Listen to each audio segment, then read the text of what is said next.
हे बैतलहम, तू जो यहूदा के प्रदेश में है, तू किसी भी रीति से यहूदा के अधिकारियों में सबसे छोटा नहीं, क्योंकि तुम में से एक अधिपति निकलेगा जो मेरी प्रजा इज़राइल की रखवाली करेगा।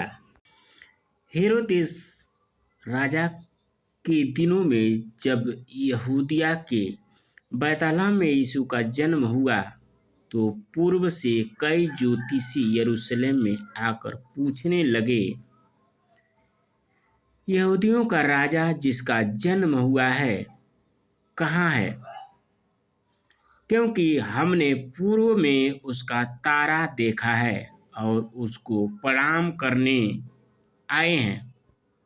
यह सुनकर हेरोदेस राजा और उसके साथ सारा यरूशलेम घबरा गया। तब उसने लोगों के सब प्रधान याजकों और शास्त्रियों को इकट्ठा करके उनसे पूछा, मसीह का जन्म कहाँ होना चाहिए?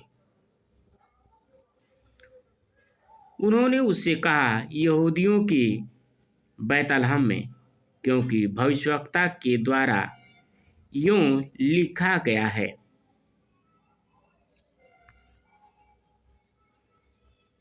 हे बैतलहम, तू जो यहूदा के प्रदेश में है, तू किसी भी रीति से यहूदा के अधिकारियों में सबसे छोटा नहीं, क्योंकि तुझ में से एक अधिपति निकलेगा जो मेरी प्रजा इज़राइल की रखवाली करेगा।